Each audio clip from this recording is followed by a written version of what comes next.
Tudo bem, pessoal? Então, vamos continuar falando sobre o sistema excretor. Nesse vídeo, nessa aula, eu quero falar sobre o sistema excretor e a saúde, a relação do sistema e o impacto dele na nossa saúde. Nós temos visto ao longo das aulas que todos os sistemas precisam trabalhar bem e em conjunto, e que hábitos que nós temos interferem no funcionamento desses sistemas. E no sistema excretor não poderia ser diferente. Nós precisamos ter bons hábitos, e aqui hábitos alimentares vão ter direta relação para que o nosso sistema funcione adequadamente, tá? Então é importantíssimo a gente falar. No sistema urinário, nós temos uma relação importante porque os rins vão filtrar o sangue e eles vão retirar o quê? As toxinas, os excessos. A gente tem que pensar que tudo que a gente ingere no nosso organismo vai parar no sangue. Tudo, sejam as coisas boas, sejam as coisas ruins, quando a gente toma uma medicação ou quando a gente faz uso de substâncias que não deveria, né? No caso das pessoas que usam anabolizantes, por exemplo, nos esportes, por que o doping é feito com exame ou de sangue ou de urina? Porque vai para lá os excessos, os restos, os resíduos daquelas substâncias. E aí você consegue descobrir se a pessoa fez uso ou não de uma medicação, por exemplo, proibida. E por que são proibidas? Porque algumas, já que eu já falei rapidinho de anabolizantes, vão fornecer vantagens em relação a outros, ou força muscular, ou maior desempenho, e aí não é uma competição justa. Eu não posso fazer uso de substâncias que me favoreçam em relação aos meus adversários. Não é uma competição honesta, né? Se fosse válido, seria uma loucura, né? Cada um tomava o que quisesse e seja lá o que fosse, né? Ia lá, sei lá o que ia acontecer. Mas não é assim. Existem as substâncias que interferem no metabolismo e são proibidas no uso de competições. Então, existem esses exames. Isso é só um dos exemplos que eu estou dando para vocês, tá? Quando a gente toma uma medicação, dependendo de como ela é absorvida no nosso organismo, nós também eliminamos um resíduo pela urina. Então as pessoas falam, vamos tomar vitamina C porque é bom para o sistema imunológico. Se você tomar muita vitamina C, você não vai absorvê-la toda. Parte dessa vitamina C vai ser eliminada na urina. É por isso que, mais uma vez, eu reitero sempre com vocês que não se faz automedicações, galera, nem de uma vitamina C. Você quer fazer um controle orgânico, quer ter um balanceamento, um funcionamento bom no seu organismo? Existem os especialistas, você tem que procurar um médico, porque ele vai te dizer como você vai fazer para que o teu corpo melhore e trabalhe de maneira adequada. Você vai fazer uma suplementação de vitamina? Vai, mas ele vai te dizer qual dosagem, qual a melhor maneira de ser absorvida, e aí você vai ter um melhor desempenho e um melhor aproveitamento daquelas substâncias, tá? Então são exemplos mínimos, mas que vão interferir diretamente. Por exemplo, falando também em alimentação, em hábitos saudáveis. Eu quero ganhar massa muscular, eu já sei que proteína é bom para isso, eu vou encher o meu corpo de proteína. Você vai sobrecarregar o seu sistema, você vai produzir mais metabólitos, os seus rins acabam sendo sobrecarregados. Então, assim, galera, nosso corpo, ele trabalha num equilíbrio. Todos os excessos são ruins, inclusive o do que a gente acha bom. É excesso. Excesso não é bom. E esses excessos vão parar onde? No sangue. E quem vai filtrar? Os rins. E eu vou sobrecarregar quem? Os rins. E se eu tiver um problema renal grave, um desempenho ruim dos meus rins, eu não vou filtrar o meu sangue direito. E aí eu vou ter esses restos que não deveriam estar ali circulantes no meu corpo, causando vários outros problemas, tá? Então aqui eu dei alguns exemplos já para vocês, mas eu quero que vocês entendam que é muito importante porque os rins vão filtrar o sangue. Eles filtram o nosso sangue todo em mais ou menos 5 minutos. Mas acontece que ele filtra continuamente, porque continuamente eu estou fazendo reações químicas, continuamente estou ingerindo substâncias ou deixando de ingerir. E aí as concentrações no meu sangue vão constantemente se modificando. Então eu preciso filtrar o meu sangue constantemente. Outra coisa que eu queria falar com vocês rapidinho, já que a gente está falando dos rins, os rins são órgãos que podem ser transplantados entre vivos. Eu posso doar um dos meus 2 rins e ficar só com um? Posso, só que o ideal, obviamente, é que eu tenha os meus 2 rins. Quando uma pessoa doa um dos 2 rins, é porque a outra pessoa está precisando ir muito. Então, é como se eu dissesse assim, eu consigo viver com um rim só para que essa minha outra pessoa receba o outro rim. Então, pessoal, é possível realizar o transplante. Porém, a vida da pessoa que recebe e da pessoa que doa passa por algumas transformações. Então, um transplante entre vivos dessa magnitude, dessa proporção, é uma coisa a ser pensada. E óbvio, a pessoa faz porque quer salvar a vida da outra. Mas eu só quero que vocês entendam que é possível sim fazer, tá? Mas é claro que para chegar a esse ponto tem que passar por exames e é uma questão muito séria e muito bem pensada, tá? Então vamos conhecer algumas doenças comuns do nosso sistema urinário. Bom, as mais comuns são cistite, cálculos renais e nefrite. Bom, cistite vão ser inflamações que acontecem na bexiga, mas podem atingir a uretra, tá? Então, pode causar uma inflamação nesses 2 órgãos e ela vai acontecer por causa de uma infecção bacteriana. Sendo assim, ela pode ser combatida com antibióticos.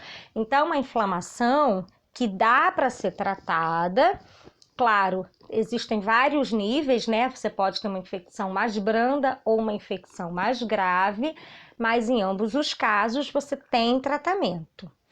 Tem risco? Tem. Se você não fizer o tratamento adequado ou se você não tratar, essa infecção pode se agravar e você pode ter uma infecção generalizada ou você pode, se não tratar, pode levar à morte, né?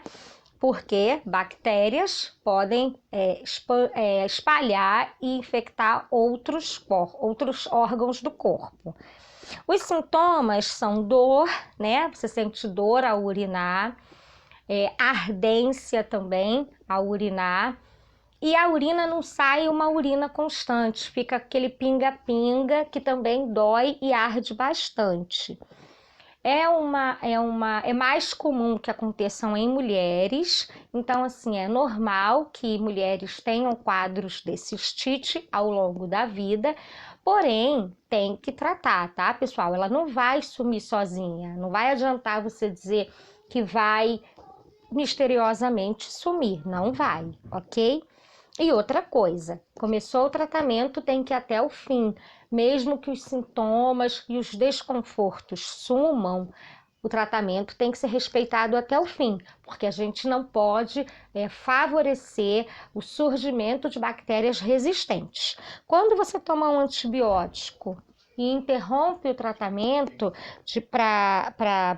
no meio, a bactéria daquele tratamento ela não vai sumir. Os sintomas sumiu, o desconforto sumiu mas a bactéria não. Então, o que que acontece? Ela fica mais forte e aí, numa próxima infecção, aquele antibiótico já não faz mais efeito. E a gravidade é que isso vai acontecendo com as bactérias que a gente tem no nosso corpo e vai ficando cada vez mais difícil de você combatê-las. Então, é importante que, ao iniciar um tratamento com o uso de antibióticos, vocês respeitem a prescrição que o médico passar e finalizem todo o tratamento, tá? Outra infecção é os cálculos renais. Os cálculos renais vão ser pedrinhas de sais. A nossa urina, ela é formada 95% de água, 5% de sais. Esses sais, eles podem se cristalizar e aí eles podem obstruir canais como a uretra ou ureter.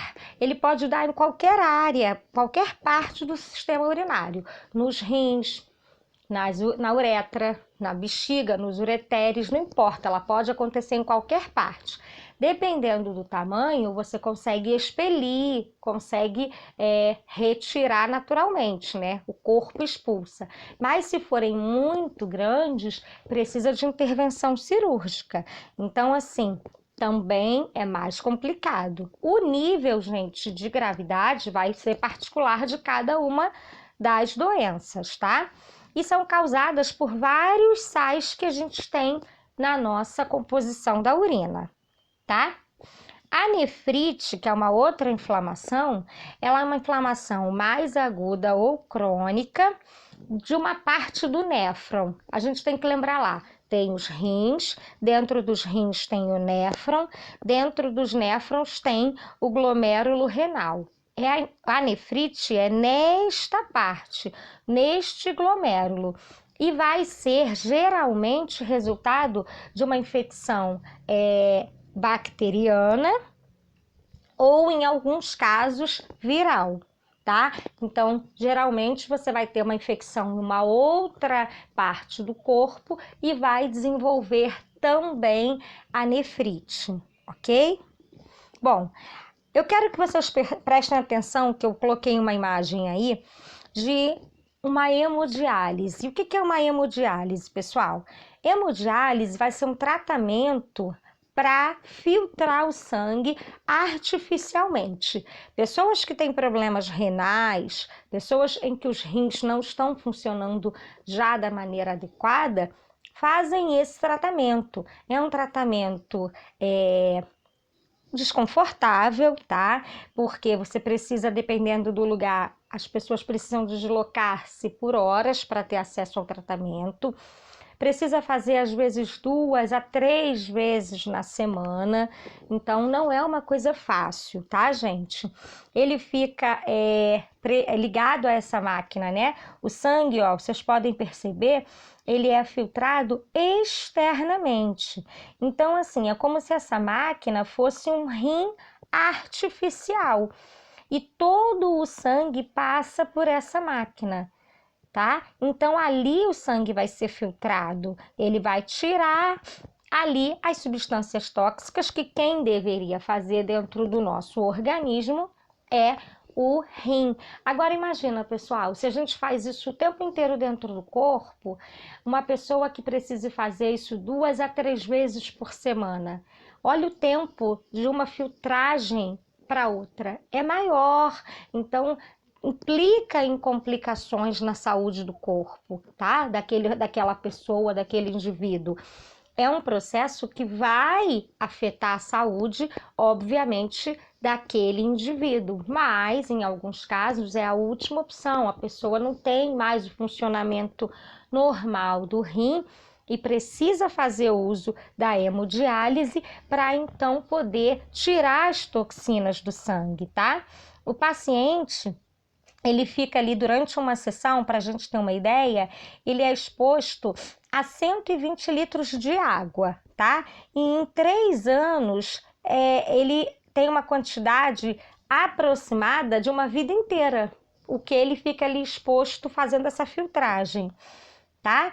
Então, assim, ele não é um tratamento, obviamente, que ninguém goste, mas é necessário para pessoas que têm problemas crônicos, problemas renais de funcionamento.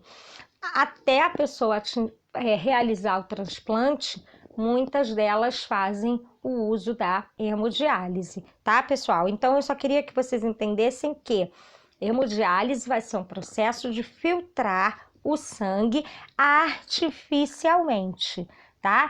Ele vai ser filtrado por uma máquina, tá? Então, só para a gente entender como é que funciona. O líquido, ele vai ser preparado a partir da água, que vai necessitar um tratamento especial, tá? Não vai ser essa água comum. E aí, essa máquina vai filtrar aquele sangue, retirando as toxinas que deveriam ter sido retiradas pelo organismo. Eu espero que vocês tenham entendido, eu espero que não tenha ficado dúvidas. E lembrando, galera, vamos cuidar da nossa saúde. Alimentação com pouco sal, porque faz mal, principalmente para o nosso sistema urinário. Bastante água, pessoal, mesmo que a gente ache que não está com sede. Quando o nosso corpo sente sede, ele está precisando de mais água do que a gente pensa que ele está precisando, tá? Lembra que a cor da urina é um indicador do quanto eu preciso de água. A urina precisa ser clara, a urina não pode ter cheiro forte, a não ser aquela primeira da manhã, porque a gente passa a noite inteira sem ir ao banheiro. Mas, fora isso, a urina não pode ser, tem que ser mais clara, tá? Ótima semana para todos, fiquem com Deus, um beijo.